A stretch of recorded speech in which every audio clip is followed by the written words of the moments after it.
এই একটি মাত্র ভুলে অধিকাংশ খামারি ধ্বংস হয়ে যায়। মুরগির ঘরে যদি আপনি 100টা ফ্যানও লাগান তারপরেও মুরগি হাঁপাবে। এর কারণ কি? এর কারণ জানলে আপনি চমকে যাবেন। অন্ততপক্ষে এই চৈত্র মাসে এসে আপনি ধ্বংস হয়ে যাবেন। আসসালামু আলাইকুম। আজকে আমরা এসেছি লেয়ারের শেডের ঠিক সামনের সাইডে।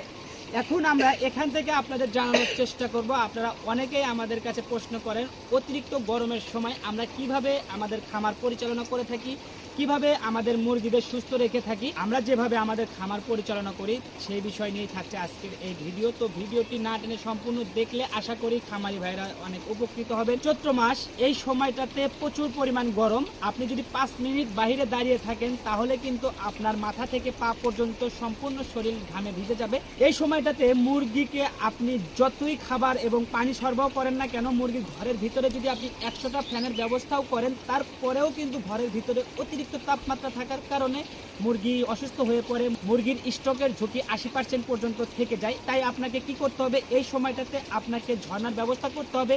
আপনি ঘরে ফ্যানের ব্যবস্থা করেন বা না করেন, আপনাকে ঝর্ণার ব্যবস্থা করতে হবেই হবে। আপনি যদি ঝর্ণা ছাড়া মুরগির খামার পরিচালনা করতে চান, অন্ততপক্ষে এই চৈত্র মাসে এসে আপনি ধ্বংস হয়ে যাবেন। আপনার খামার ধ্বংসের পথে চলে যাবেন। দুপুর গড়িয়ে বিকেল হয়ে গেছে, তারপরেও কিন্তু আমরা ঝর্ণা চালু রেখেছি। প্রতিটি ঘরে আমরা প্রায় 7 থেকে 8টি ঝর্ণা স্থাপন করেছি। এর ফলে কিন্তু সারা দিন সকাল থেকে সন্ধে পর্যন্ত আমাদের বৃষ্টির মতো পুরো ঘরে পানি পড়ে।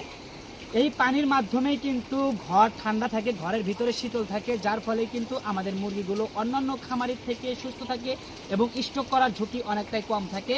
এখন আমরা যদি আপনাদের ভিতরে নিয়ে গিয়ে দেখানোর চেষ্টা করি, আপনারা দেখতে পাচ্ছেন আমাদের ঘরে কিন্তু পর্যাপ্ত ফ্যান আছে। ফ্যান থাকার পরেও কিন্তু মুরগি হাঁপাচ্ছে।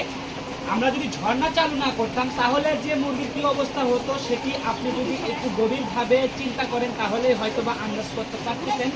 তাই আমরা বলবো আপনারা এই গরমের সময় ফ্যানের পাশাপাশি অবশ্যই ঝর্ণা স্থাপন করবে। ঝর্ণা চালালে আপনার ঘর ঠান্ডা থাকবে এবং মুরগি স্ট্রোক করার ঝুঁকি 20% কমে যেতে পারে।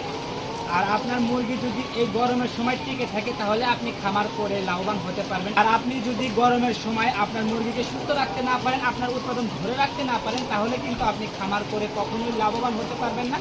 ফ্যান এবং ঝর্ণা চালু রাখার পরেও কিন্তু মুরগি হাঁপাচ্ছে, 2-1টি মুরগি এখনো হাঁপাচ্ছে। এর জন্য যে কাজটি করবেন সেটি হচ্ছে দিনে অন্তত পক্ষে 4 থেকে 5 বার মুরগিকে পানি পরিবর্তন করে দিবেন। আপনি যত ঘন ঘন পানি পরিবর্তন করে দিতে পারবেন আপনার মুরগি তত বেশি পানি পান করবে এবং তাদের উৎপাদন ঠিক থাকবে। এর পাশাপাশি আপনাকে ভিটামিন D3 এবং স্যালাইন সরবরাহ করতে হবে।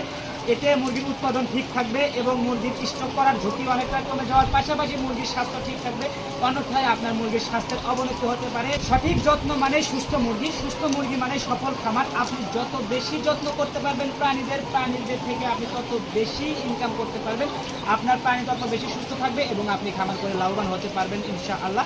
আপনারা যারা লেয়ার খামারে আছেন তারা অবশ্যই গরমের সময় ঝর্ণা স্থাপন করবেন, বা কোনো কিছু বুঝতে অসুবিধা হলে অভিজ্ঞ খামারিদের সাথে যোগাযোগ করে তাদের থেকে পরামর্শ গ্রহণ করবেন বা আমাদেরকে কমেন্টে জানাতে পারেন। আপনাদের কমেন্ট অনুযায়ী আমরা আগামী দিনে ভিডিও বানানোর চেষ্টা করব ইনশাআল্লাহ। যাই হোক, আমাদের জন্য দোয়া করবেন, আমাদের খামারের জন্য দোয়া করবেন। সকলে ভালো থাকবেন, সুস্থ থাকবেন। আল্লাহ হাফেজ।